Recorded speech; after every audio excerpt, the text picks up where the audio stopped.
Welcome to the Higher Energy Superpower. This is episode 8 of the Turbo Duocast. I am your host, Salvatore Mata, and to my left is always my hetero life mate, Trenton E. Wright the Third. Woo! Yeah! Intros that get better every week. Yeah! I listened to a bunch of Ellie Goulding, so I was all jazzed up. Elliot Goulding? Ellie Goulding. Singer? You turn the lights. Oh, God. Oh. I was No? thinking of, is it Elliot Gould? Elliot Gould. No, check out Ellie Goulding, man. I mean, her just like her vocals, the way she looks, The way she moves. the way she moves, everything about her is just. The way she makes me feel. I'm a married man. I have to remind myself of that. Oh. But she is wonderful and beautiful, and she makes wonderful music. But not the kind that you would think that would get you that jazzed up. But you know, Irregardless. it is me.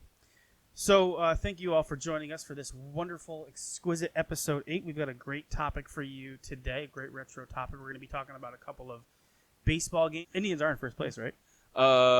Bad bitch contest. They in first place. I don't know. They were in second. I mean, they're only like 8. I think they're like 8 or 9 games above 500 right now. Yankees pulling out the big sticks. These Yankees. Whoa. The team or just some Yankees you know? I'm going to talk about the team. I mean, they may be doing both, but Yeah. I'm just saying. I was talking to this guy the other day because I haven't been watching MLB for got to be 3 or 4 years now. I mean, I can't really. Yeah, I was. I like to use the excuse I had a son, and that did it to me. But Well, when your favorite team is the Yankees, you know, you've seen plenty of World Series. yeah, I mean, But it's when your favorite team is the Indians. by the time like 2002 rolled around, it was like, why am I even watching this? You know, it was just like they're gonna win every year. Now they didn't after that. But they won a decent amount. Right. We got to see it. We got to. Yo, see how many rings, bro? Yo, bro, how many rings? Jimmy Leyritz, right? Remember Jimmy Leyritz? Yeah, I do actually. Good old Jimmy Leyritz. He used to spin the bat. Oh, the toss. He used to know, like when he would like he would take a pitch and then he would like flutter the bat and it would like spin almost like a drumstick. Oh, Yeah, some skills. He was good at that. So, but yeah. So in the spirit of the Midsummer Classic, we thought we'd like to bring a couple of retro baseball games, and we were talking about baseball games last episode, and even the episode before that, we were talking about Super Baseball, right? We were talking about, what was the one we talked about last time? Was it World Series Baseball we talked about? I feel like that's a recurring game that always gets brought up in every conversation. We talked about another baseball game. I mean, it'll come to me, but yeah. So I mean, sports games are the kind of games, and I've talked about this before. I don't know if I've talked about it on the podcast necessarily, but they're the kind of games that get sort of lost in time because everybody goes back to the shooters that were, amazing back in the day that are being rediscovered, or they talk about the platformers that were amazing, and nobody really goes back to the sports games. But my most played game on the Genesis is Madden 94. That's the game I play more than any other one. Oh, really? Yeah. I was going to say NHL 94. NHL 95 is my favorite. 95, huh? Yes, because it's a little bit quicker. Everybody talks about NHL 94 as That's the being, one like everyone uses in tournaments and everything. and it's a good game, but I grew up with those games, and when 95 came out, it just had a little bit more speed. It was a little bit faster. It was a little extra. It was just that extra bit of speed, because when you look at 94, 93, 92, they kind of you're kind of running in water in those games. You're really deliberately moving very slowly. You're trying to move around, and it's just you're kind of like in molasses. In 95, you were able to move a lot faster, and that's why I like that game a lot more. The one from 95 to 96, 97, those games are better to me. Think it's any coincidence that Hootie and the Blowfish blew up in 95? What does that have to do with it going faster? The Cracked Rear View is definitely the album. Oh, speaking of Hootie and the Blowfish and music, so About to blow like Hootie. today in the car, remember how I talk about how I listen to your songs in the car? I heard Southtown by P.O.D. in the car today. I've never heard it before. No. All right, we're done. we're not talking about any games. You've had to have heard POD Southtown. Okay, maybe I've heard it, but I've never. It wasn't like in like the zeitgeist for me ever. Wow. But that song bumps. Yeah, we're doing a cover of that. This isn't a music podcast. You brought it up. I just wanted to mention it. Oh, so I'm just not gonna say anything about it. You don't get to talk. You don't get to talk. Hi, I'm Ken Griffey Jr. We'll get to that definitely. Sorry, I'm trying to load up this next segment here. World Series.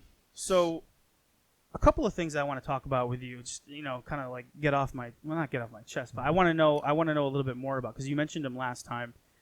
You said you didn't like Turtles, the arcade game, on the arcade.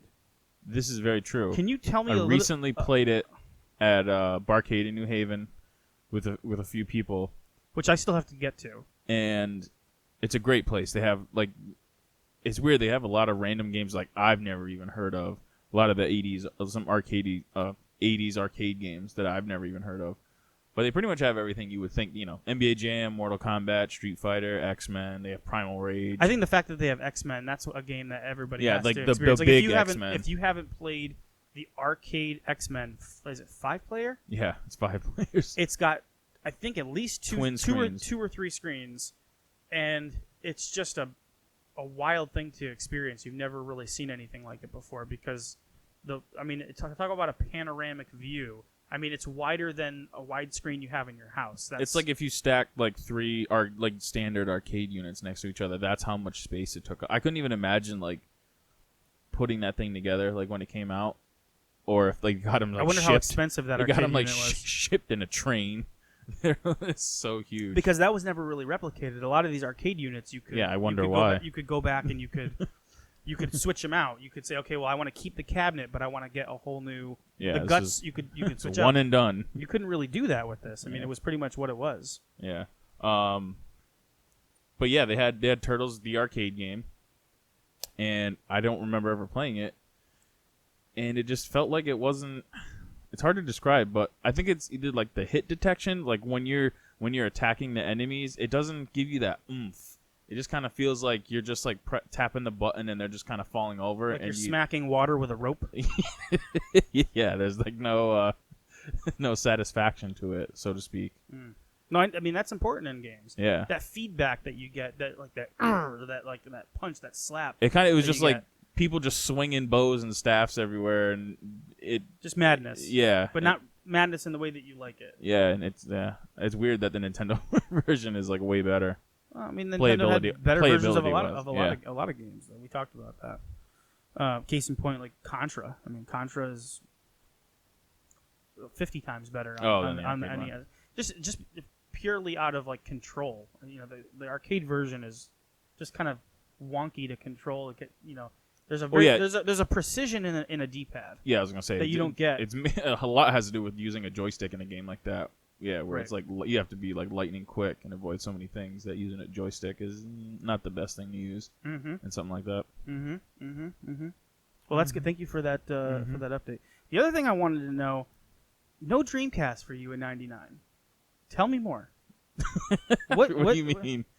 Cash Money Records taking over for the 99 in the 2000. I mean, it just seems like a console that would be right up your alley, almost like a successor to the 64 in a way, with the 4 controllers. I was still going hard with the 64 though. A lot of people were. I mean, it was just 99. It wasn't yeah, because the next one was PlayStation 2 you got another for me. solid year and a half before the PS2 came out. Yeah, so yeah, I was just curious I never about got that. one. I mean, Ryan Susi had one. Were you always over there just kind of playing Soul Calibur or whatever? He got it. I don't know if he bought it. This victory strengthened the soul of Mitsurugi. Anyway, we used to go hard in that. I don't know if he bought the games or if he rented. It was Soul Calibur and Ready to Rumble, and those were. Well, that was on 64. Those were just but the Dreamcast version. I mean, of course. Yeah, bro. Have you? So that's what I'm saying. That's what I'm saying. At that time, the Dreamcast was such a revelation. You think that, and it was only $199. It wasn't like it was. Well, I was only a paper boy then, so I was making $18 a week. What do you think about Paperboy on Super Nintendo? That's a whole other podcast. All right. Just We're one. losing them. Just one quick little show note from last time, or I think it was 2 times ago. We were talking about Ren and Stimpy during our Beavis and Butthead episode, and we were saying, well, and we're going to extra throwback. Yeah, well, I mean, why not? And we were talking about how there was the one on Stimpy's Ren and Stimpy. It was Stimpy's Time Machine or something like that. Yeah, Stimpy's something like that. Mean Bean Machine. No, that's I know, Dr. that's Robotnik. I know. The Genesis one you're talking about. Yeah, but so something like their invention. and we weren't sure if there was one on Super Nintendo. Well, there is one on Super Nintendo. No, I said there was. I didn't know the name of it. They're completely different. How many do you think there are on Super Nintendo? Well, if you say that, then obviously that gives it away. But I think there's 3. There's 4 Ren and Stimpy games on Super Nintendo. Wow, they really stretched that out. They're all called the Ren and Stimpy Show, and then they have like a colon and then the name. The first Ren's colon or Stimpy's colon? Yeah, somebody's colon. Vidiots, like Vidiots. Yeah, you Vidiot. Buckaroos, Fire Dogs, and Time Warp. They were all made by different developers. Of course they were, because they were for the most part. They put one game out and trash. Let someone else handle it. And then they got theirs. They were like, yeah, I think we're done. I just thought that was 4 games, all different games. Yeah, I don't know, that's man. That's wild. I mean, someone must have had some money. And none of them were rated better than the Genesis one. And there was only one on the Genesis. What's the Rotten Tomato score? I don't have. They were all in the 6s. I'm sure they're 5s and 6s. Yeah, they have to be really bad. Yeah. All right. Well, with that, let's move on to our modern retro moment, otherwise known as the "It's still real to me, damn it" moment. It's still real to me, damn it! Never gets old. Nope, absolutely not. I could play that 100 times. Especially the right after. For once, to say what had to be said. The good news about that is that that's going to be a form of our show, a function of our show moving forward. So you have that to look forward to every single time we have our modern retro topic. I mean, when we do, we've had them every time we've had them, but we might not have a retro topic, modern retro topic. If we don't, we won't play it. I mean, I watch it every morning anyway, so it's not new to me. It's not weird. Not at all. It's not weird at all. It only came out 19 years ago. So I wanted to talk about a couple of things. Let's talk about games, baby. Well, let's talk about game preservation. And the thing I want to talk about, I don't know if you heard about this, but there's a new retro console. It's sort of like a all-in-one box that's going to be coming out. It's not the Polymega you're talking Polymega. about. Oh yeah, I already know about it. I was going to reserve one when they first put it out, and there was something wrong with the site, and I couldn't. So I kind of. Okay. You can still get them now, though. But I know. I don't know if it's out yet, though. No. I'm saying you can still reserve it. They did a pre-order thing where you could only do it that day. It was kind of like a GoFundMe kind of thing, and they ended it that day. But now it's a Kickstarter. But now it's still up, so you can get the $300 one, which is just the CD base unit, or you can get the attachments and everything. So for those of you who don't know, so the Polymega is one of these retro consoles. Think like the Retron 5. The big difference between those and the Polymega, though, is the Polymega will actually take your old CDs, like your Sega CD, Sega Saturn, PlayStation 1. Any of those consoles, I think even Turbo CD it'll take. Yeah. Yep. So it's got these modules. So there's a base unit, and then there's these modules that can kind of click in. And so the first one that you get with the system, it's about $300. It's $300, and it doesn't come with any modules. It just plays the CD. The CD module. Yeah. And so this unit, what it does is with just that base unit, you can play and store all of your CD-based games, all contained within this one unit. And did you see they have they kind of have like their own server where someone went through and uploaded all the description of the games and the cover art and all that. Cover art and everything. So you can take your whole catalog. It's kind of like using a Raspberry Pi, but obviously it's legit. Way more, Yeah, but I'm saying professionally done, like the menu system and everything. They even have they even now have their own controllers that you can get that are shaped like the system controllers, and they're supposed to function pretty well as far as I've seen. And then what you can do is you can take that module, you can pop it out, and then you can purchase other modules that have, let's say, the cartridge-based systems like a Super Nintendo or a 64 or a Genesis, And I don't think they have the 64 one oh, yet. maybe not the 64, but your cartridge-based systems and the NES, I'm guessing. Yeah, Super Nintendo. And then the Sega. Genesis one, I'm guessing, does Master System if you have a converter box for it, because originally, I guess the system was supposed to use some kind of FPGA solution or some sort of original hardware solution, but now it kind of sounds like it's emulation. Either way, I think, unless they changed it, I thought it was going to just play it right off the cartridges. well, it can.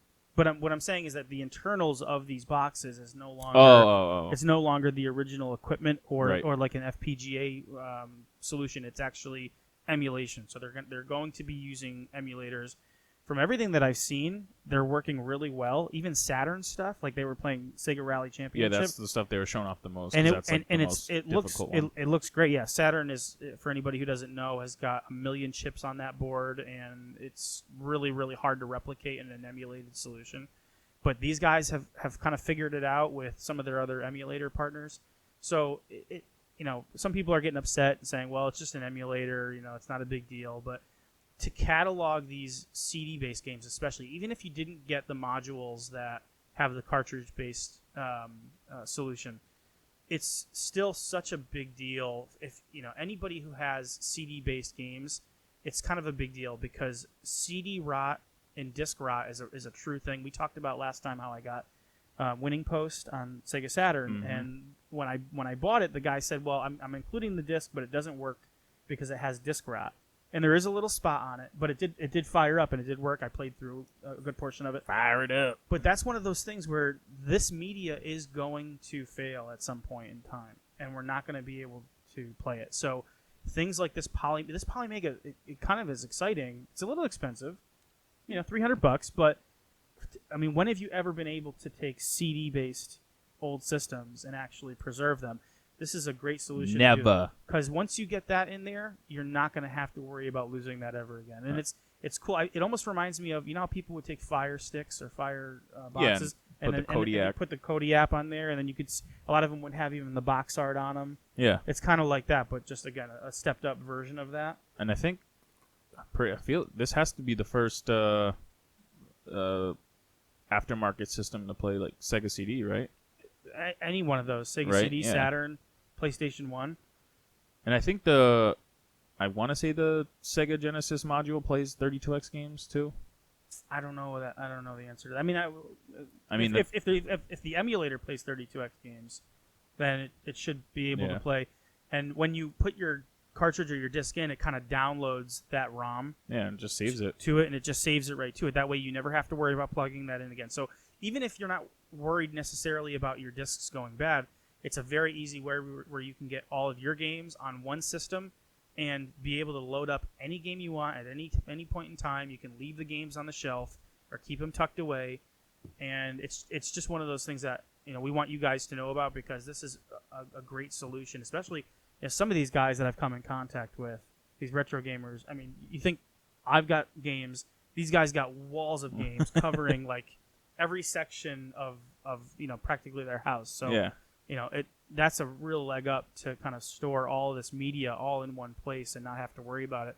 How often do we lose games or misplace games? When we go from place to place or whatever, you let somebody borrow it. So this is a great way, especially with the disc rot thing, because that is something that is going to happen. So some love to Polymega. I'm gonna keep track of that. Yeah, could be the best one, like retro style system that's been put out.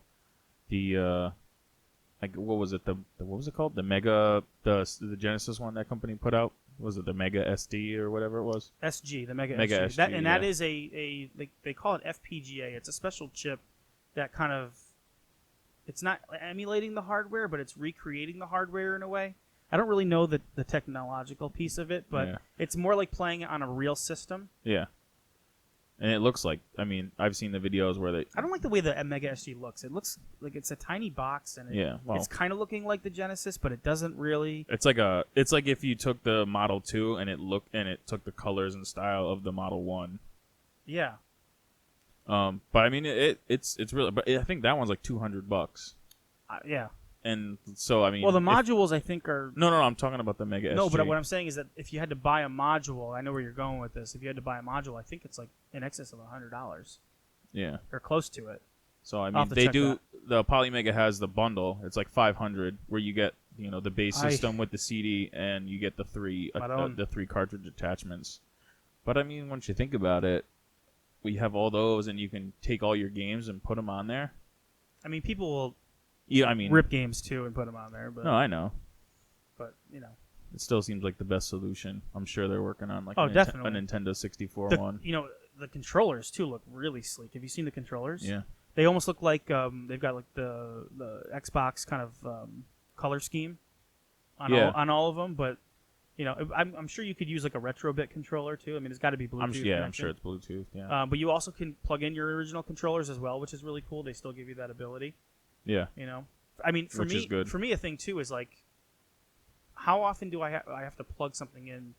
Like the Genesis console, like the controllers are super tight, and I'm always worried about ripping a pin or something like that. Yeah.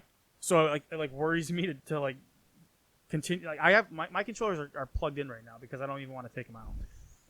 Now chances are I'm going to play it sooner rather than later, but still like that part of it worries me. Like am I gonna pop a pin or once it's there, it's there. That's what I'm saying. So like this kind of solution is pretty cool. Plus, you don't need some kind of an upscaler or anything. Everything is all contained within the system. Mm-hmm.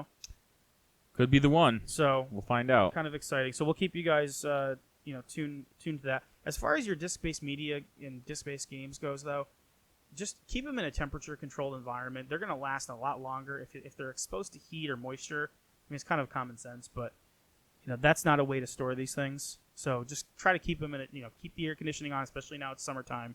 Keep them in a temperature-controlled environment, and they're going to last longer than obviously if they're left to the elements. So the more you know. Yeah. So with that being said, what do you say we get to our retro topic of the day? He's in there. All right. So the first game we're going to talk about is these games that we're talking about are from the 32 and 64-bit era. So this is after the pixel era. This is the first entries into the polygonal baseball era. So Polygonal. A lot of things were being tried out at this time. People, these companies were doing different things and trying different things and trying to find solutions that were going to be successful. And they all had their own kind of way of doing it. Because when you think about baseball, it seems pretty kind of simple, right? You got a pitcher, you got a batter, and you got some fielding, right? Well, But when that's implemented, how well does it work, right? And so more than even just us talking about these games right now, I think more is going to come out after we play them, just on how we feel about them, because, I mean, talking about them is kind of, especially jumping into the 32-bit era of gaming. So a lot of this is going to be talking sort of about the systems that they were on and how that architecture affected the way the game was made in a way. So the first game is Ken Griffey Jr Slugfest. Hi, I'm Ken Griffey. Welcome to my world. He says, "Welcome to my world" in this one.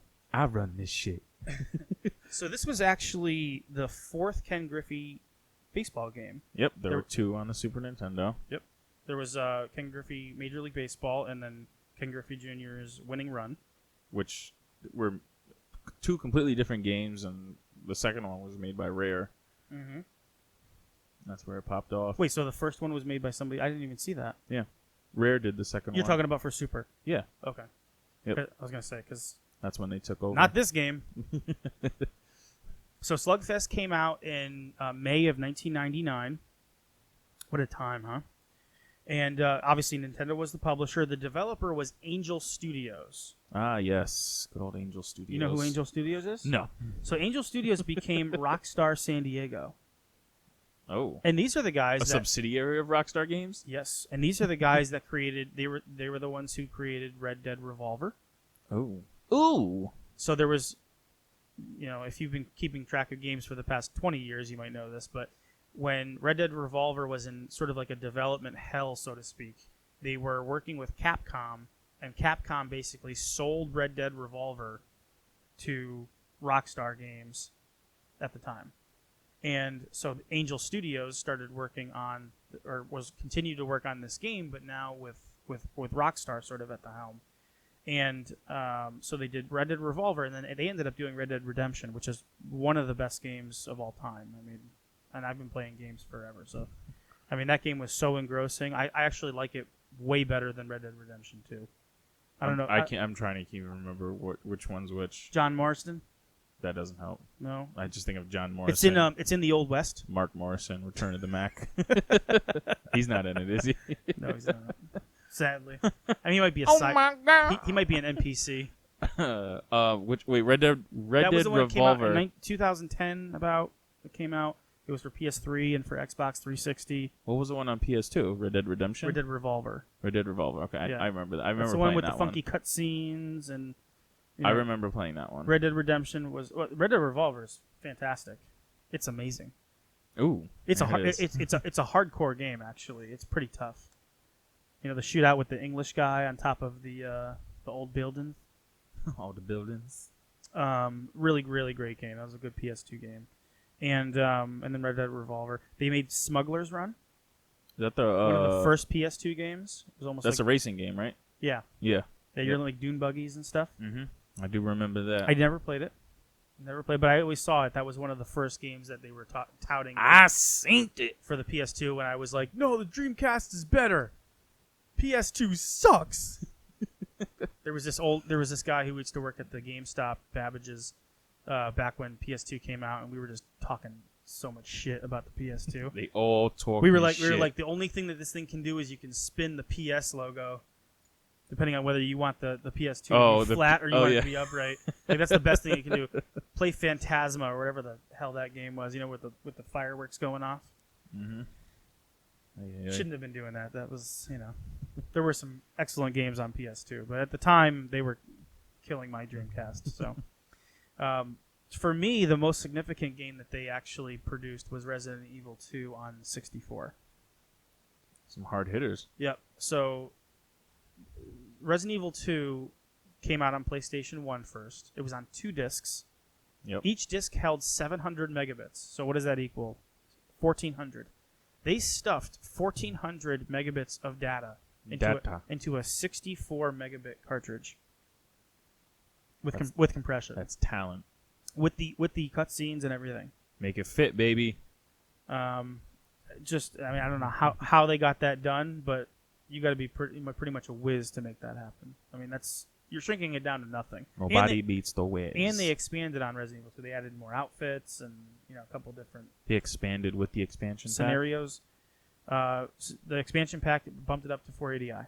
Woo! Interlaced. Yeah, but interlaced on a CRT. Can't beat it. They made Mr. Bones for Sega Saturn. My name is Mr. Bones, Mr. Bones. They made they ported. That was a Twisted reference. I know you know. But I didn't want to address it. Just let the moment pass. Echo the Dolphin on Sega CD. They did the port on Sega CD. That was their first project. So, pretty good. I would say pretty good company in terms of the games that they. Those are some heavy hitters. Yeah. So these guys know what they're doing. And then most recently they've been helping supporting on GTA 5 and Red Dead Redemption 2. They've been supporting. It's almost like those games now are like a group effort between all the Rockstar studios. So, they didn't produce it themselves, but they helped out. IGN gave Slugfest a 7.9, so they liked it. They liked it? They liked it. I feel like that's fair. It's almost an 8. Yeah, I mean, I don't know. I've never played the game. That's solid. This is your environment, but the only, again, this is one of those things where we got to really play these games. To me, when I was looking at video, it looks like your standard average baseball game. There's not a whole lot going on. There's not a whole lot of crowd noise. The pitching is pretty standard. You pick a pitch with, controller movements and Z and down C and Z and B and all that stuff. And then the batting. The only interesting thing about the batting is that the batter has it's not a cursor that they're using. It's like an oval that they're hitting with. Yeah, it's like a kind of like a misshapen egg. Which why? I don't know. Do you have any idea why they did that? I think it's for the like how the bat is shaped, where it goes thin. They were trying to recreate like. I don't know, but that would make the most sense to me because there's like a sweet spot with a plus sign, which I'm guessing is like the meat of the bat in that scenario, and then it kind of like thins out towards the back. So from what I remember is like the pitcher, can move their where they want it to pitch, and then as they're pitching they can move it, and then if you're the batter, you want to try and get to that spot and swing and hit. Mm-hmm. And if you get it like dead on, you can get a home run. The crowd looks like crumpled up newspaper, which, to be fair, a lot of these games look like that. I know it's more of a. It's not like a full-on like arcade style baseball game, but it's pretty close. Well, and back in that era, it's like a casual game that anyone can play. It's almost better to compare and contrast modern games to this era. This era... Holy shit, have you tried to play like MLB The Show? This era, if you compare this era to any of the newer games, this is arcadey as you could probably imagine. Might as well. All of these games tend to be very, very quick, very fast, easy controls to pitch. It's a button press to swing your bat, and you're off. And you're either hitting it in a place where there's no fielder or you're not. And then you have to make a play when you're in the field. That's all I need. That's pretty much it. As far as options are concerned, these games were really simple. Both the two games that we're talking about today had an exhibition mode. They had a postseason mode. And they had Home Run Derby. Both of them did. And then Griffey had a create a player, which is very, very kind of, that's a 64 thing. Like like create a player or create a character was in all the wrestling games.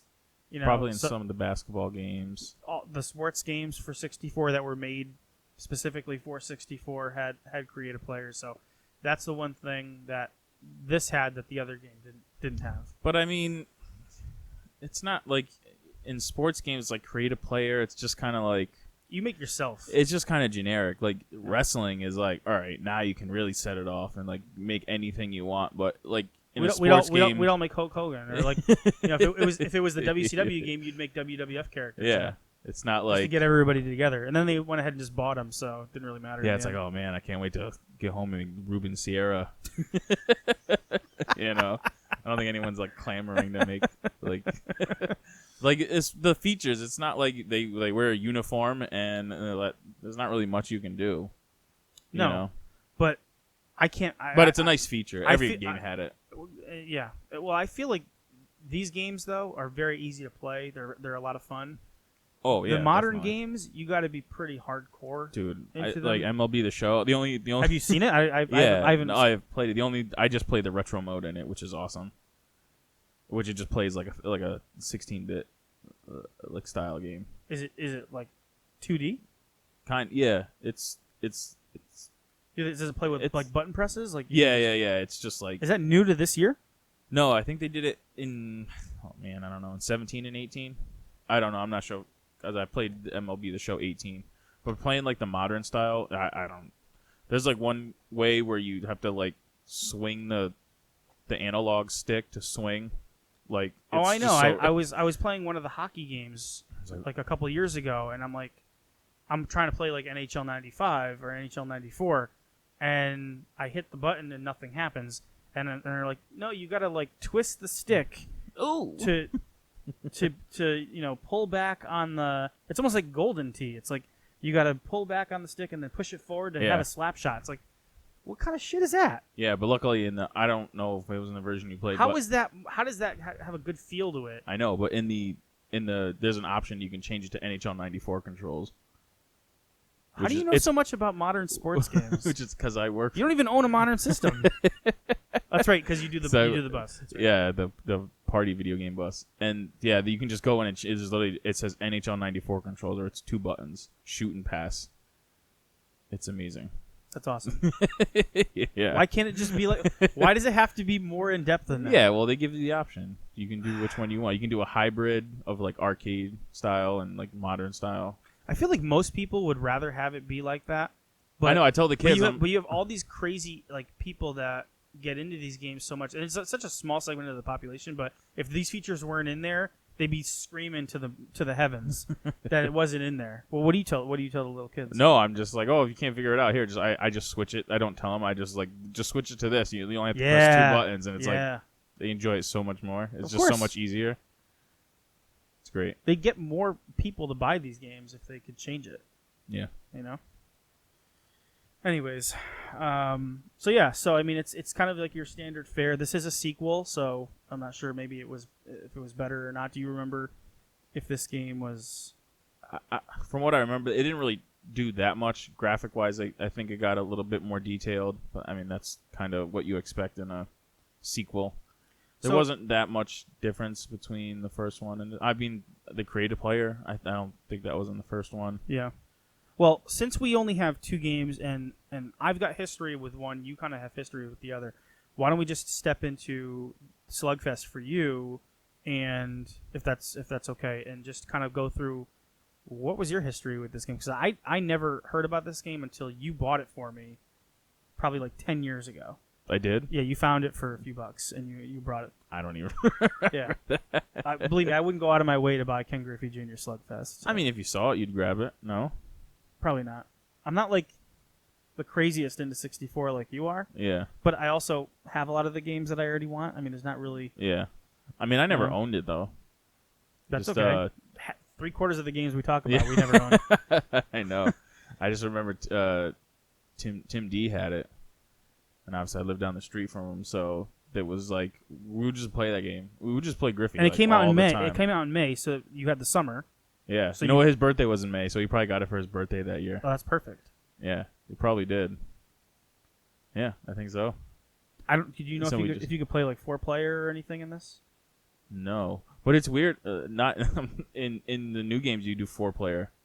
It's weird. Like one person will I think it's one person bats, then the other person can bat, and then one person pitches and one person controls like the They're field. overthinking this. Yeah, I'm just at this point. It's stupid. But yeah, we would just play this game all the time. At least that first few months when it came out. Mm. It's just a simple baseball game to play. Because I came from playing World Series on the Genesis, which was fine, but this one it's a lot quicker. I don't know. It's just like a more arcade style it's game a lot where it's quicker easier than World Series baseball. You think it's quicker than World Series baseball? I don't know. Maybe not quicker. What do you mean? Man, I don't know, man. More responsive? It's just No, I do. Actually, no. It's definitely more realistic. It does like play quicker than World Series baseball. Because I remember playing World Series baseball. I feel it moves a little bit slower than Ken Griffey. Like you can finish a game fairly quick in Griffey. Okay. Oh, quick note: Manny Ramirez is the cover athlete of World Series Baseball '96. A very, very young Manny Ramirez. I looked this up. I had to back on Cleveland. I had to check out a box scan of it, but I was able to find that. So it almost doesn't even look like him. He's so young. Yeah, on the Genesis one. Yeah, yeah. I do remember that. It's kind of scary. So I mean, yeah, and I can tell like you're like, yeah, we played it and we had fun with it, but it's not what baseball games are not kind of those games where you just remember specific facets of it. Yeah, because it's you're playing it's like baseball. You just knew you liked it. Yeah. But what you do know about games like this, if you don't like them, you don't like them. Like if there's something wrong with the controls, then it's like literally just unplayable. Like there's just no fun. Remember when we played Bases Loaded '96? So one night, it was probably like 4 years ago. Holy shit! We were in my basement. What a mess! And we just said, let's just play all the baseball games you have on Saturn. And we pulled out like 5 or 6 games. And I remember one of the ones we played was Bases Loaded '96, and it's a pop-out book. The literal field is a pop-out book. So when you hit a ball or when you throw a ball, like the field has to like open up for you to get to the other side. It was. Check out video of. You should throw up some video of Bases Loaded '96. What a train wreck! All those games. I don't even think we made it like an inning or two in each of the games. What was the one by? Didn't Vic Tokai make a baseball game? Wasn't that one of them? Oh gosh. We played Bottom of the Ninth. Was one of them. Bottom of the Ninth is good. It's good. It's not. I mean, it's. But once you play World Series baseball, well, yeah, it's a wrap. Yeah. So let's move on. I mean, the other there were some decent like from like the commentators in Griffey. I mean, obviously the most memorable stuff is from like the umpire. Yeah. Sir, hey, he's in there. No, that is from there. Yeah. I thought that was from Baseball Stars No. on Neo Geo. No, that's Baby Baseball Stars 2. That's so fun to say. I love it. Yeah. No, that's from like when you would slide into like one of the like first, second, or third. Yeah. And you try to tag you, and he's in there. Yeah. Say hey. If a baseball game can have really good umpire sounds, it makes it better. You know. Yeah. I mean, they have like little like you can hear kind of like people in the crowd. You can kind of hear them like talking or like mingling. You hear like what you would hear as crowd noise if you were at the plate. Yeah, and then there's also like I don't know if it makes it any better. There, if someone hits a pop fly and you're in the outfield, and it's like floating long enough, like the camera will change and the camera view. Behind the back, I did see that. Yeah, like it's like looking. You're like looking Yep. up behind the catcher. Yep, more of a like almost like over the shoulder. It's kind of look. when the ball's already like locked in, and it's like a guarantee you're catching Yeah, it. It's It's kind of like weird. Well, because it looks cool though. It's cinematic, Especially it's more when cinematic. if you're playing like a game in the day, it kind of has like that sunlight effect. A lens flare. Yeah, lens flare. Okay, yeah. So, if you're playing a good baseball game, they're going to be doing a lot of the same things, right? One of those games, if we can move on, is the second game of our topic, which is World Series Baseball '98. And again, one of these games that criminally a lot of people did not get to play because it was on the Sega Saturn. Now, did Carlos Baerga's mustache return in '98, or was that already gone by then? No, the mustache was in full effect. Nice. The mustache for Carlos Baerga takes up half of his face. It's amazing. But there's some interesting quirks about this game as well for the character models that we'll get into. Manny Ramirez looks like Omar Suarez. Oh, is this the one where like David Justice? David Justice is an African American in this game. David Justice looks like one of the 3-6 Mafia characters.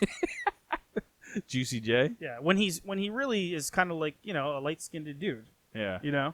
That's like half the fun when you see. But it was just like, oh, David Justice. Okay, yeah, he's a black guy, so make him make him really black. And this guy's Spanish, even though he's really dark. No, make him look like a Spaniard from the Basque region of Spain. Which actually it makes the game just more enjoyable when you see like someone in the game for the first time. You're like, okay, that looks nothing like them. But that's what made that game a charm, though. No, it's almost like a B movie where Yeah, it's like I know. you can't take it seriously. Because don't they even show like an actual picture of them, like when they're coming up to bat? No, I don't think so. Oh, Well, they it might. doesn't? They might. I think that's in Griffey. Okay. I think that's in Griffey. I think that we're crossing the swords there. Pause. Crossing the streams. So World Series Baseball came out in July of 1997. It was around the All-Star game. There's not really. I think it said July 19th on Wikipedia, but you can never trust Wikipedia. Chipper Jones is the cover athlete. He's the famed Good old Chipper. Atlanta Brave. He was with them for his whole career. He's a great player, very respectable. So he was the cover athlete. Who was the cover athlete of Ken Griffey Slugfest?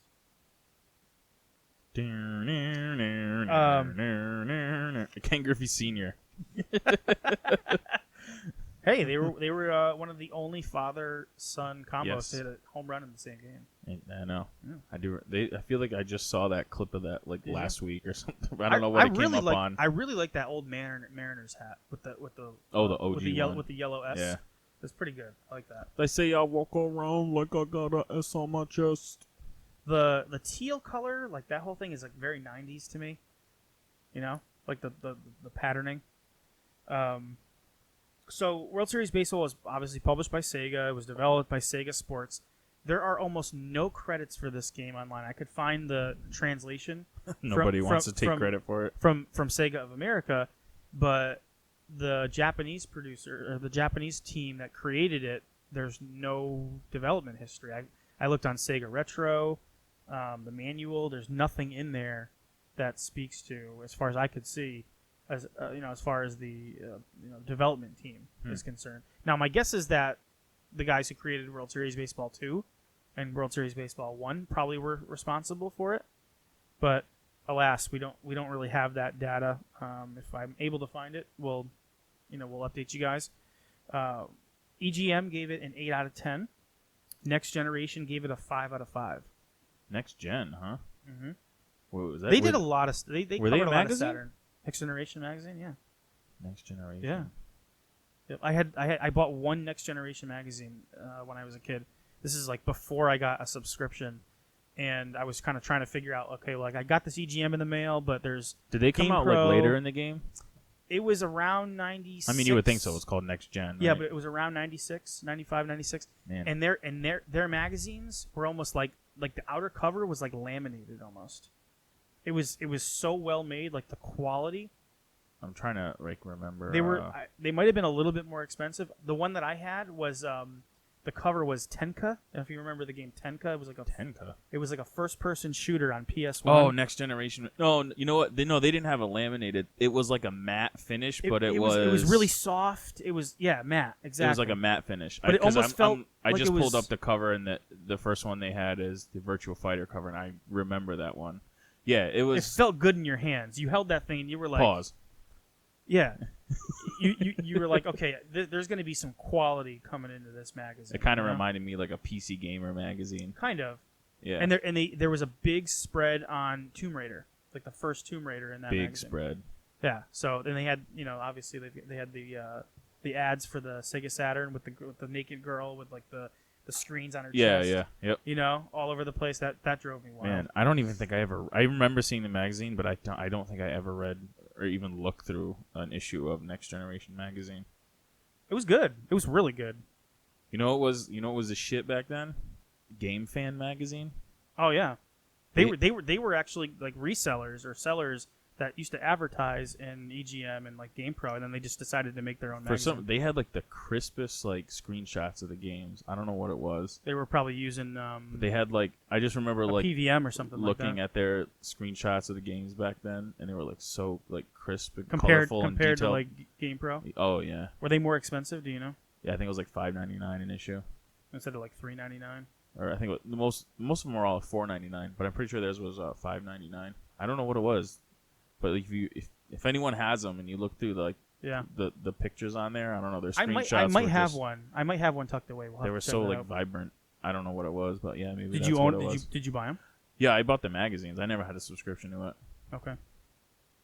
I'm surprised you never had a subscription. That seems like that would be. No, I mean I had Game Informer. Oh, you did. And Game Pro for a while. Okay. Yeah. And then there was another one that I think it only lasted like a few months, and they went out of business. It was like $1.99 an issue. Ooh, wow. And they did like $10 for a year subscription. You got to be able to pay for the paper you're putting it on. So, I know. If you're not able to fund it, that's not going to work. So. Game Informer and Game Pro, those are the main ones. I might have done an EGM one. That was like back in the day where remember at school you had to sell like the magazine subscriptions. Mm-hmm. So that's when I got signed up for like all the video game magazines. Nice. Nice. Yeah, and I went from 96 until 2003. I had a recurring subscription that never stopped to EGM. They were the ones who seemed the most impartial. They were the ones who seemed more cutting edge. They had information that seemed like faster than everybody else. And right, when you read a Game Pro, it was like you just almost felt like it was like a company line type of thing sometimes. Yeah. It wasn't. You didn't feel like you were getting the full story. You felt like you were getting what. A little more kiddie. Yeah, and like some of their because they didn't have like the actual like people. They had like characters that were the reviewers. You remember? Yeah, I think I know what you're talking about. But it's just I don't know their rating system and some of the I look back on some of these EGMs and their ratings on things and maybe it's the looking at it 25 years on. We're gonna turn into Bruce Pritchard and Eric Bischoff. But just some of them, I look at them and I'm just like, how did you? And I wish I had a specific Fuck example. EGM. Yeah. How did you give? Game Pro? How did you give him that score? Like a 2.5? Like we were talking about Road Rash, but that was EG. Actually, you're right. That was EGM. And they gave him Road Rash 64. 64. Yeah. One guy gave it a 2. 2.5. Suck a dick. Unplayable. Like Mortal Kombat on Game Boy. Yeah, fuck off. Yeah. So anyway, World Series Baseball. So World Series Baseball. So one interesting thing. So when we talk about the architecture of these systems and how you had to make a game on them, the 64 and the Saturn do things a lot differently than each of them do them. So the 64 is a polygon cruncher. I mean, this thing, the 64 was made to produce polygons in a defined area, and that's why when you had games like baseball games or platformers, nothing could match the 64. It looked better than any system. It looked better than the PS1. I mean, you remember when 64 came out? Nobody was talking about the PS1 when that was coming out. Not when Mario came out. No, because we were looking at that saying there is nothing better than this system right now. That nothing can touch it. You look at the graphics on this system, nothing can touch it. Now there were games that, depending on the genre you were in, that ended up being better on a PlayStation 1 or even looked probably comparable or better. We talked about Gex 64 and Gex 2 and how it's better on PS1. But part of that is how that game works and and what you're doing in that game and the music that's in that game and how the game, the sounds loop because there's not enough memory in the 64 game, game pack, which is what they called it. So Griffey looks really, really good, especially even considering now coming how many years now? 20 years now since Ken Griffey Jr Slugfest came out. 21. 98. Right? Didn't it come May out 99. Oh, 99. Yeah. So pretty much exactly 20 years. It still looks good, The characters are very well defined. The polygons are very clean. And yes, it's a little bit, there's not as much going on in the game, but it's easy to look at. So, yeah. So to compare it, like could you name me a PlayStation baseball game you'd like to pop in right now? No, because I in preparation for this episode, I looked at plenty of games on all three systems, and the majority of them look terrible. I mean, in terms of the PlayStation 1 and Saturn. Yeah. Because those systems were not as strong in terms of crunching polygons. The other thing is that the Saturn has a couple of quirks. So the first thing is that it doesn't actually crunch regular polygons. It actually uses something called quads, which essentially is they took two-dimensional images and pasted them together to make three-dimensional models. If you can imagine it that way. Mm-hmm. So they took these two-dimensional things and they put them into the screen and made characters out of the two-dimensional images, whereas the PlayStation and the 64 actually used architecture that would create a 3D model in the game. So that's why developing for the Saturn was so hard, especially when they had to port things, because they had to use a completely different technology. Now, one of the benefits that the Saturn does have is that the second graphic processor, or video processor, VDP2, can draw a flat plane, an infinite flat plane in a game world. So you can guess it, the whole floor of these baseball games looked actually really good, and it was that infinite flat plane that they were able to draw the bottom. But the character models are incredibly pixelated. The baseball bats are essentially 2x4s. The Hacksaw Jim Duggan bats. I mean, it's amazing to look at. It goes hand in hand with the character models looking completely ridiculous. Just bring that log to the plate. But here's the difference: the game plays fantastically. Oh yeah, it plays amazing. Amazingly. The sounds in this game, hearing the chatter, hearing the umpire. There's a commentator who's talking during every play. It goes high in the air, and then the umpires screaming out their calls. The people in the crowd talking back and forth. There's more of that happening, and it just feels more like a realized world. You feel like you're more immersed in that. And I'm sorry, I'm sounding like a homer, but a what? For this game, a homer? A fanboy. I've never heard that. No? No. Oh, well now you know. Homer. I was talking to one of my good buddies the other day who didn't know that an old fashioned meant getting tugged on. Oh, we're not talking about the donut? I had to teach him like. Whoa. He's like Whoa. I had to teach him right there on the spot. He didn't know the term old fashioned meant to do that. Oh. So I just know it as a donut. Right. He thought an old fashioned was a drink made of bitters and whiskey and stuff, which it is. It's the Trone. Yeah.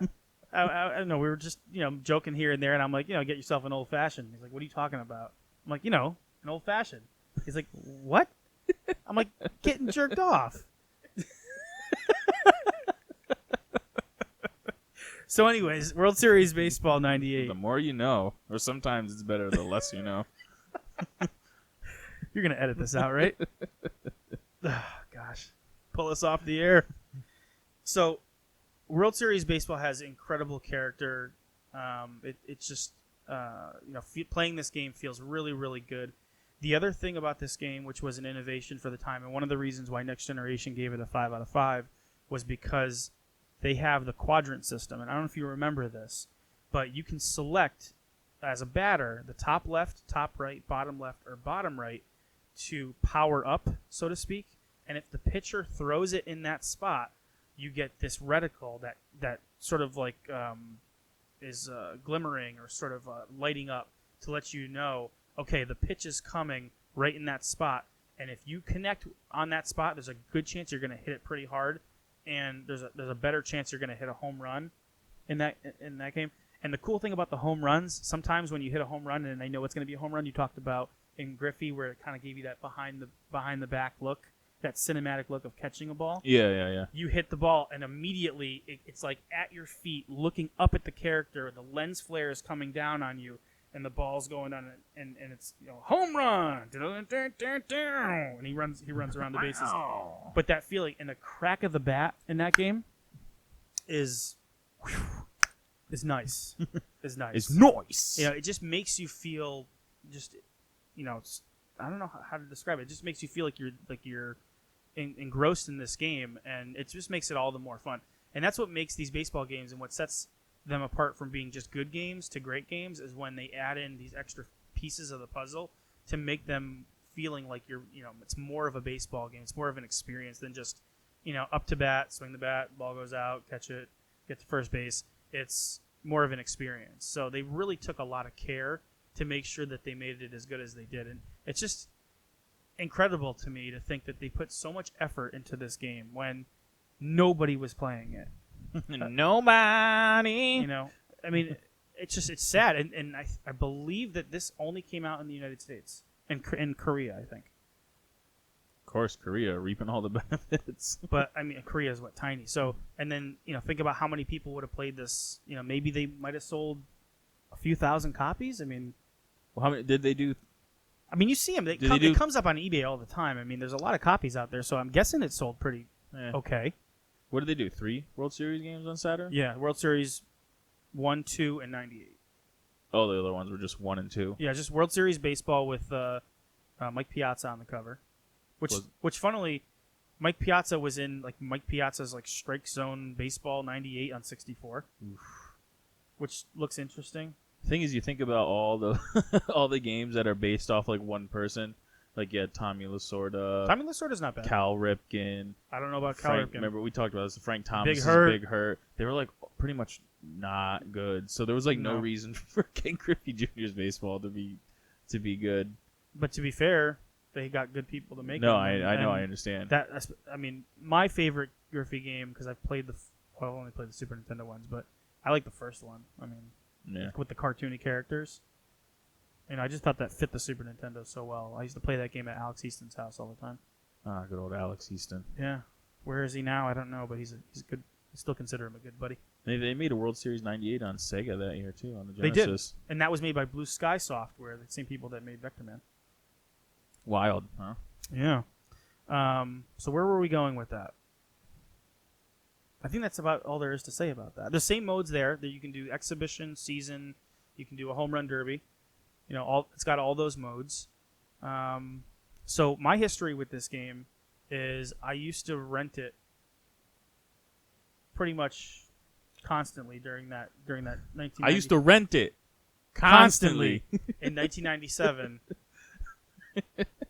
And it was one of those things nobody knew. You didn't know what was what. You didn't know what was good or not. But it was ooh, baseball game on the Sega Saturn. I had owned Bottom of the Ninth on PlayStation 1. Yeah, but you knew of the World Series because it had been out Yeah. on Genesis. Yeah, so well, there was. I talked about how I played World Series baseball at Pat's house. Yeah, so it wasn't last at least it podcast. had a reputation going into it. No, it did. It did. You But know? but the thing that struck me about this game is it was the first one on Saturn to do polygons. It was a 3D baseball game. Yeah, I didn't want to play a 2D baseball game at that point. I was over it.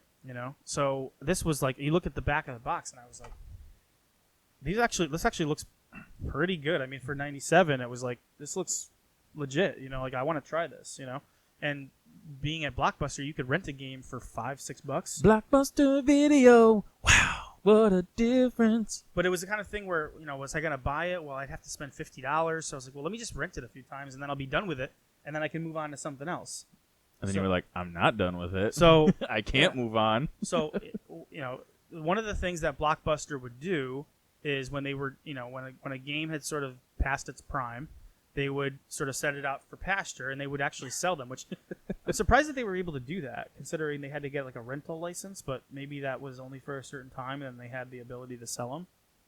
I never thought about that. I figured it was just like, well, we got other stuff in, we got to clear it out, so the ones that aren't being rented out as much, we'll just get it. But you'd think they'd have to like bring it back to the publisher or something like that, or send it back instead of just selling it. But maybe they were like, screw it, doesn't matter, go ahead and sell it, no big deal. Yeah, and I'm they sure there wasn't an issue with that. And they would sell their games for like, I don't know, what would you say, like $15? They would sell used games for. Yeah, they weren't. It was usually like between $20 and $30, depending on how new the game was. I was cheap. I never bought it. I would never buy a game for $25 or $30. I always, the only games I ever bought there were like in the $15, $17 range. I bought Mario Tennis there for like $17. Oh wow. Yeah, usually I always bought a game for like $17.99. Like that was that was my threshold. Yeah, that was like the top of the market that I would go, or else I would kind of be like, yeah, I'm good on it. Right. But this is one of the games that I was just like, I've already played it how many times? Now they've got it for sale, and I'd only have to pay $18 to get it. But you wouldn't. It would just be the disc, right, and the Blockbuster, or sometimes, because most of the time they would throw out the whole. You guys can see on this, we've got a Blockbuster logo. I'm going to bring it a little bit closer. See it down there.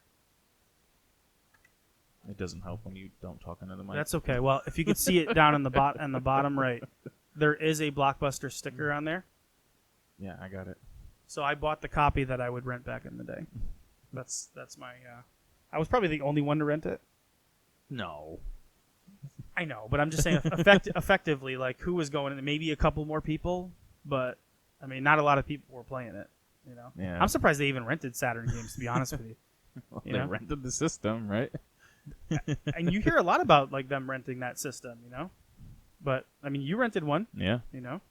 So I absolutely love this game. I mean, we're gonna play them and we're gonna come back and talk about them. I'd like to hear your thoughts on them. I kind of want to see how I feel about Slugfest. But, these are both kind of, I mean, you'd say Slugfest is kind of, I don't want to say near and dear, but like you remember it very, very fondly. Like it's one of those games where when you think about the 64, you think about being a kid, like this kind of slots right in there as one of those special games. Yeah. Not so much. Yeah, World Series Baseball 98. Only probably played it, geez, when was that? 15 years ago, maybe? Yeah. Well, yeah, and we had a game. I don't know how many innings we went to, like 21 innings, back and forth. Holy wow! I just remember that right now. I didn't even remember. I totally forgot about that. Yeah, and you ended up beating me in that game on what you called a jizzy dribbler. Oh my god! You hit it right up the. It was like right up the middle. Right up I dove over it. Right up the ass. I drove over it, and he just goes. Yeah, it wins the jizzy dribbler. Like when you jerk off and you only come a little bit. It just dribbles out. Oh my god. I'm having like flashbacks of that moment right now. Oh, I can never forget that. So, anyways. We've all grown up since then. But, that's one of those memories you can't kind of forget. It's a special thing. So, but, we'll fire these games up, and then we'll come back and we'll tell you guys our thoughts about each of them. Stay tuned. This portion of our show has been brought to you by Want some web power? It's yours with the amazing new Spider-Man Web Blaster. It's Hobgoblin! Get him! Load the web cartridge. Blast him! And Web Blaster lets you shoot webs just like Spidey. There he is! Web Blaster comes with 600 feet of crime-busting web. We got him here! No, we got him here! With the awesome Spider-Man Web Blaster, you've got the bad guys covered. Where'd he go? There he is! Get him! Each Spider-Man Web Blaster is sold separately and comes with 2 web fluid cartridges. Additional refills sold separately. All right, we are back from our 14-hour trek through these 2 baseball games. Actually, we're just recording this the following day. We went through a whole season in break one through night. break through the wall here a little bit. Man, I gotta say, baseball's fun. When it's great, it's good. Baseball games from this era are where it's at. I don't really care. If you want to have fun playing a baseball game, if you just want to have fun playing a baseball game, that era, or even the 16-bit era, are just the most fun when it comes to just playing a baseball game. If it's World Series baseball and Ken Griffey Jr., yes. Yes. Well, finding the right ones. But even when you look back at the 16-bit era, you talk about RBI baseball and all the other ones we were talking about, a lot of those games are good. Yeah. You know? RBI 93. That's the the one. Sports Talk, Super Baseball, RBI. Like, these games are good. You know, Hardball I would stay away from. Everyone would. But speaking specifically about our experience with these games, I mean, I'll talk to my experience with Slugfest because I never played that as a kid. And to be fair, it's just a very well-playing baseball game. I got to be honest with you. I don't think there's anything spectacular about the game. Mm-hmm. I think it's a baseball game that works. Everything controls really, really well. The players need Geritol or something because their backs are all crooked. Yeah, they're all depressed when they walk up to the plate. It's Yeah, like, they I come in, guess I'll hit. their heads are like this They're just straight down. when they come to the plate, which is kind of funny. But that's just kind of a glitch of early polygon graphics, and And it does. there was no what's that system that they're not system, like the program that they use for all like the ragdoll effects and like human movements. I don't know what they use it in all like the GTA games. I forget what it is. There's like a there's a technology, and there was no mocap either. I don't think they weren't using motion capture for these games. They were actually just manipulating the characters on the screen, so you get these weird, janky sort of movements up to the plate or whatever it is, you know. Which is fine. But the pitching is somewhat simple. You've got like 4 pitches. You can choose A, B, or X and A, and X and B. And yeah, it's like AB, ZA, or ZB, which is usually like a fastball, a changeup, a curveball, and like a super fastball. And so you can tap it to throw it normally, but if you hold down the button, it kind of like charges up. It goes zzz, so you can get a little bit extra oomph out of it. So you can throw like 109 mile an hour fastball. Right. Or whatever, a curveball or a 37 mile an hour. It's like change up, which is like impossible. You gotta take like a tea break before you actually swing the bat when that happens, and it arcs like ridiculously too. But I enjoy the pitching and the batting, and I find it very easy to navigate. It's got the egg shaped. But you really want to hit it right where the cross is. Oh yeah, well you don't want to hit it at the higher end of the bat. I noticed that when the pitches come across the plate, you kind of have to hold back just a little bit longer to do it. I had a little trouble with aiming my pitches because you have to hold the analog stick where you want to do it, hit the button as you're holding it there. And if you're and at least with the controller I had, if your thumb kind of moves a little bit, it might move the pitch in another direction. So I had a little trouble with that. But all in all, you can kind of pick where you want it to go. And then, like, as you're pitching it, you can actually, if you take the joystick and move it down or, to whatever direction you want, it'll kind of, like, drag the ball in that direction. So you as can it's kind in the air. Throw the batter off a little bit. Because it does show you, the batter can see where you're going to pitch it, too. Yeah.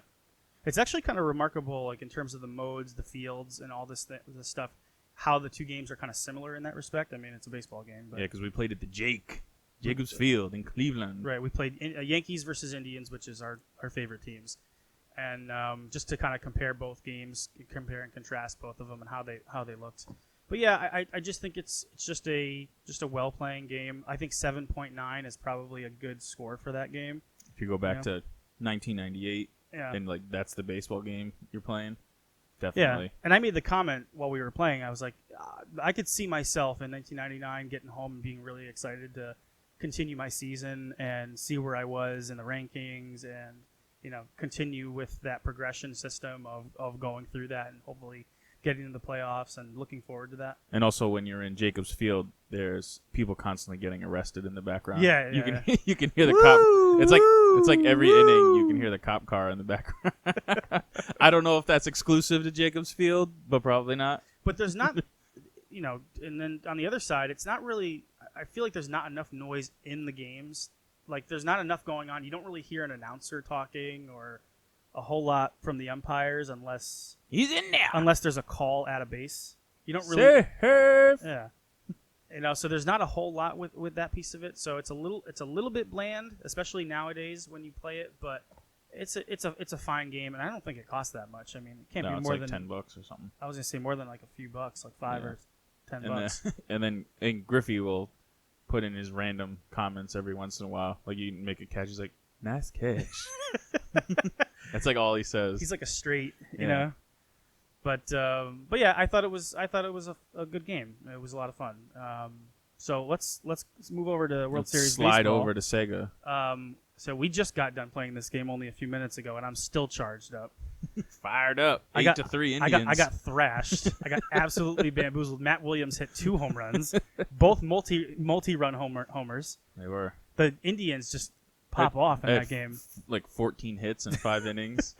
No strikeouts. I got to catch at the wall though. You did. It was a good catch. So You got to time it just right. yeah. Jump up on the What wall. are your thoughts of this game?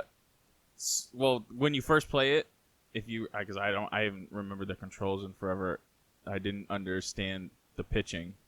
Because in Griffey, you just press the R button and it literally tells you what pitches you have, and it tells you how your pitcher's doing, like if they're worn out or not. Mm-hmm. And then on World Series, it shows you a thing. It's just down, left, down, right, and up.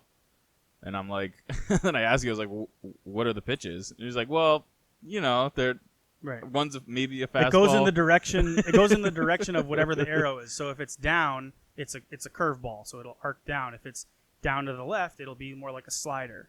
And if it's straight up, it's your fastball. Yeah, I mean, I guess you could figure that out. Yeah. But at least I like in the Griffey one where it tells you like A is fastball, B is slow. If you played it more, you'd get used to that system, and you would just No, know. I know. You would but know I'm that. just saying, if you just jumped into the game Right. and had no idea how to play, Right. then that's just one thing I noticed right away. Mm-hmm. That was a big thing though, because I'm just it's like the first thing we started. I'm like, so what do I do to pitch? Gotcha. That's fair. What else? What else? The batting, it's not that much different than Griffey. You still kind of do the same thing. You kind of see where the pitcher's going to throw it, and you just try to line it up. But there's also in World Series, they break the batter's box into 4 sections, so you can kind of guess where they're going to pitch, and if you get it in that'll give you like a power hit, which is kind of cool. I guess I like to use that system. Yeah, I didn't even use it throughout the game. I know. didn't do it at all. I like to use that system because it's almost like a chess match No, where yeah. you're guessing where that pitch is going to come, and if you miss it, then you got to try to. You're almost dead in the water because you have to drag your cursor back, and the pitch is already coming. So there's a good chance you're going to miss it or mistime it. The difference between the batting of those two games, though, is that with Griffey, you have to hold your analog stick in place to hit it. If you let it go, it'll go back to the middle. Oh yeah. Whereas in World Series baseball, wherever you put it, it's going to be there. So you don't have to worry about holding onto the directional pad while you're swinging. So I find it a little bit easier in World Series baseball. Yeah, but you're also because you're using the joystick, and I don't know. It's definitely different, like because you're using the joystick on the 64 and the Sega, you're using the pad. And you know what I mean? Like So you have to hold the analog stick in that direction. You can't move while you're hitting it. I mean, you get used to it, but it's just the kind of thing where because it's not a directional pad. So like in a joystick, you can't just like put it there and do it like that. But also in World Series baseball, it does tell you like so after if you go through your lineup and you go up to bat again, it'll tell you like where you've hit the ball. It'll show the sections. It'll tell Oh you. yeah, I forgot about that. They'll either be, I think it's red where you hit the ball, and the blue ones where you didn't hit the ball. No, oh, you mean in the quadrants? Yeah. No, red is where you're powered up, like you have a better shot of hitting it well. Yeah, because and blue is where you're not good at hitting. Yeah, so that's kind of cool. So it tells you, like, if there's a pitch in your quadrant that is like really hot, then in your quadrant, go for that swing, or you could choose not to swing at a pitch that is a strike that might be in the blue section. Yeah. So your strategy there becomes a little bit more sophisticated, I would say, than just the announcer is great around. in the game though. Yeah. Now up to bat, Cecil, the big dog fielder. Even though it really doesn't look like Cecil Fielder, because the guy looks like jacked and like 225 when Cecil Fielder was like 350. And like Sandy Alomar looks like Dennis Eckersley. Mm-hmm. And David Justice looks like Darryl Strawberry. Yeah, which is weird because somehow those are both similar in both games. That the character models kind of look nothing like them. Oh yeah, that's true. Everyone has a mustache in the game for some reason. Yeah. I think the crack of the bat in World Series baseball is really satisfying. It doesn't always mean you're going to hit it really well. Yeah, because every hit feels like I crushed it, and it's just like right to the third baseman. Yeah, but it still feels satisfying every time. Yeah. Every time you hit it. So sometimes it does take a little bit getting used to the camera angle. When right after you hit, it like jumps to like the field, and it's a lot of games had that issue back in the day. But that's nothing. I remember seeing some videos of some like people like reviewing it recently, and them mentioning that they didn't World Series baseball. That they weren't a fan of the jump cut from right when you hit it to the field. Well, a lot of times you think the ball is gonna smash off the bat, but then it doesn't really go that fast, and so you almost mistime it because you think you got to dive quick as an infielder, but you might not have to. So it's one of those quirks of that generation, and just kind of trying to figure it out. For that mechanism of catching the ball or going after it. But all in all, I find it to be a little bit more arcadey, a little bit quicker. The responsiveness, even the music, the sound effects seem a lot clearer. Yeah, well, being a CD-based console, but the atmosphere. I mean, is it the same for you? I mean, I don't want to speak for you, but for me, the atmosphere in that game, and it could just be my Saturn colored glasses on, but the atmosphere in that game just makes you feel like you can hear the crowd noises going on in the background. You hear the birds or whatever. There's just more noise happening that makes you feel like you're at a park. It is a little bit. It does have a little bit more, probably the ability to have more sound. I mean, I don't know if it's just they probably just pumped up the volume a little bit more. I mean, even that main menu screen, the music on that is great. But yeah, the announcers are pretty good because he kind of like emphasizes like Derek Jeter, and then he says it goes high in the air. Like he'll actually call out what's happening in the field. It's deep to left. Whereas I don't think there was that much in. I don't even know if you hear anything in Ken Griffey when the ball's played. In terms of an announcer, yeah. I don't think there's anything. It's been so long ago. Well, we played it last night, but that's that part kind of it's one of those little things for me that kind of rounds it out. But of course, this game is near and dear to me, so I mean, I think it's amazing. But can't argue. Yeah, I mean, final verdict. I still feel like World Series baseball is the more fun game to play. The graphics aren't as good, but I kind of like the graphics. I like the pixelation. I feel like the Ken Griffey graphics are just a little. Again, they're better, technologically, but they're just kind of mundane. They're just kind of there. I still like Griffey a little bit better. Yeah. Well, I mean, I just enjoy the pitching and the hitting a little bit more. I mean, it's what you're used to. Yeah. But I mean, World Series, it's still great. It's still fun to play. Yeah. You can't go wrong with either one. It almost feels like it's not a party game, but it almost feels like if you got a few minutes, like that's a fun game to just put in to play a few innings. Yeah, real quick. Because we did like 5 innings. It went fairly quick. It went pretty quick, even though it was just a hit barrage. Yeah, but that's like lending itself again more to that kind of arcadey feel. I mean, you're just blasting balls. But Pause. But even like fielding feels feels good too. Like when I made that catch at the wall, you know, Yeah. I feel like it's pretty precise. Like I was able to time the ball coming down pretty easily, or not easily, but Yeah, successfully. It wasn't. Yeah, I didn't find it any difficult to get like a pop fly into the outfield or. It kind of takes anything like over that. once you get underneath. Yeah, Unless you got to make like a diving play. But it's satisfying. yeah, it's. I mean, again, there's the 2x4 bats. Yeah, You know, they got the big wood. but it's got all the stadiums. Same as as Slugfest. It's got all the representation. Jacobs there. Field compared on both of them, they pretty much both look similar. The crowd, Crowd still looks like newspaper. crumpled up newspaper. But I mean, you could tell it was pretty much like they pretty much got it covered in terms of details, and because I mean, I've been to the stadium, so I know how it looks. But they're pretty much similar in terms of like the quality of the stadiums. Yeah. So I mean, I would say it's pretty easy for us when we come to recommendation time because the Saturn version, so World Series Baseball '98, isn't more than I think $15 or $20, which is about as low as you can get on a Saturn game at this point. Yeah, for a good game. Yeah, even if you can find it loose for a few bucks and you own a Saturn, this is a game you're gonna have a lot of fun with. If you can, grab a buddy or whatever and have a few brews and play this game, you're gonna have a lot of fun. And you're not going to get much cheaper in terms of a Saturn game. So it's an easy recommend. This game is great. You don't always have to spend $50 or $70 to get a great game on these old systems. And this is a case in point where you've got a fantastic game that doesn't really cost that much, and you can get it complete in box for that. So absolutely a recommend. And whether you're by yourself or whether you've got a friend, this is a really fun game to play. And being in the middle of baseball season, it would be probably a fun, kind of time to play a game like this. So I can easily recommend World Series Baseball. What about you? Sega Sports in their prime. Yeah, even though we don't know who made it because it just says Sega Sports. There's no development credits. We know who translated it and all that, but nothing about the production of it. So I just want to know who did the character models. listen, you got to give them credit. Look at what they were working with. I mean, I know, but it's just the Saturn was equivalent to one of those wind-up cars when it came to 3D. Well, no, it's the same on Griffey though. I just don't like. It's not that hard just to at least give him the right skin tone.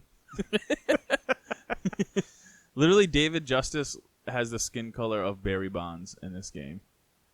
Maybe they didn't know. Maybe they didn't follow baseball. They just said, okay, he's black, he's white, he's Asian, he's black, he's white, he's black, he's black. Like, there's no Spanish. You know, they probably didn't. They weren't at the point where they were trying to replicate the characters themselves specifically. At least the skin color. Imagine if that game came out today, all the people that would be so upset about it. You'd have a rage online about World I Series. can't believe they're doing this to Yeah. MLB 19. Sega Sports is racist. They don't care. Oh my God, I can see that. Randy Johnson looks like Marquise Grissom. This is unfair. So what do you think? Can you recommend World Series Baseball Oh, definitely, for sure. at that price point? Almost, even if it was like $30, Yeah. I would say definitely. Especially if you're in a more fast-paced arcade, like, I mean, if you like MLB The Show is your game, and you don't play the retro mode. I don't know if you'd like it then. You might not like it if that's the case. Yeah, but I don't see how someone could not like it though. I mean, obviously, if they were in for like the realism of like that style of pitching and hitting, and then they played this, I don't see how you could not enjoy it. I think it's fun no matter what. I don't care who you are. You're gonna have a good time playing this game. It's a classic, definitely a classic. So moving over to Slugfest recommendations. So how much did you say it was going for? Oh, honestly, I don't remember. Because I had both versions. I had the first one and Slugfest, but I think it's probably like $8 to $10 loose. I would think so. I'm doing some on the fly research here. Yeah, because I mean, because originally I was thinking about doing the Super Nintendo ones, and both I for some reason I thought those were going for more, but both of the versions I think they're all pretty. But both of the versions on Super Nintendo are still like $5 to $8, which is surprising. Let's see under the sold for. So yeah, I mean you're talking anywhere between like shipped. It's about $10. Yeah. You know, it's so about, if you go to a local video game store, you'll probably get it for about that. Maybe even a couple bucks less. Yeah. You know. Yeah, like the first one's going for like $5 to $8, and then You're talking about? Wait, talking about Super Nintendo? No. The first one on 64 and Slugfest going for about $10. Did you say there was a big difference between those two, or did you say? No, I said there. I don't remember there being a huge difference. It was the ones on Super Nintendo. Those are vastly different. Because they're made by two different companies. And one had like the cartoon. The first one had like the cartoony. Everyone was like jacked, all like juiced up. Kind of like baseball stars. I like that one better. Kind of like baseball stars. I like the cartoony one better. And then because the second one came out more towards the end of the Super Nintendo, where like I think the 30, it might have been right around when PlayStation was coming out and Rare was working on it, so it was a more realistic looking game at least. It is. Yeah. But I just appreciate that cartoony look today. Yeah, it's like baseball stars. Yeah, and that's the one I used to play when I went to Baseball Stars 2. Yeah, when World Series baseball, $20, $15 online complete, like all told. So yeah, can't go wrong. So I can't say no to Slugfest. That's another fantastic game. I mean, you could get a lot of mileage out of these games. Think about how long you can play a baseball game. If you really wanted to get into it, play the whole season and then the playoffs and a World Series game. If you guys play the modern baseball games and you haven't played the old games for a long time, or you've never played the old games, I would recommend picking up one of these games and just trying it. See if you like it. It's not going to set you back too much, and I think you're going to have a lot of fun with it. So that's just my opinion. But you're right. With that, I think we've wrapped up another one. So thank you guys so much for listening. And if you have any suggestions on games you'd like to hear us talk about, or some of the history and the research about it, feel free to hit us up on Instagram. We're at The Turbo Duo on Instagram. You can send us an email at theturboduo@gmail.com. You can hit us up on Facebook as well, the Turbo Duo. And let us know what you're thinking. If there's certain games you'd like to see covered, or any questions or any comments that you'd like to make, that we can improve the show and make it more of what you guys want to see. Make it more better. We were having a lot of fun doing this, but we want to make sure that you guys are enjoying it as well, and getting the type of content that you're looking for. So we'd be happy to take those from you guys if you have any comments or questions. So with that, anything else, Trenton, before we sign off here? I've had my Cracker Jacks. I've had my peanuts. No allergy. Of course. Is that it? Ninth inning's over. Ready to go home? All right. Well, with that, thank you so much. Be safe, be happy, be healthy, and keep it retro.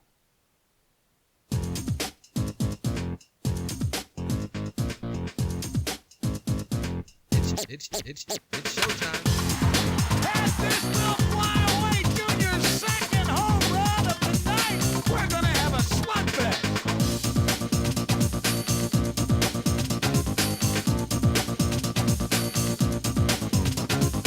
Makes the leap and makes the catch.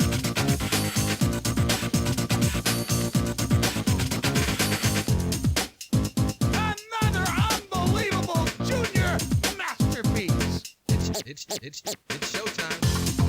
Junior, his third home run of the night, and what a slugfest we have going tonight. Here it is, and it is swung on and belted deep to right field into the upper deck. Get out the rye bread and mustard, Grandma. It is grand salami time. It's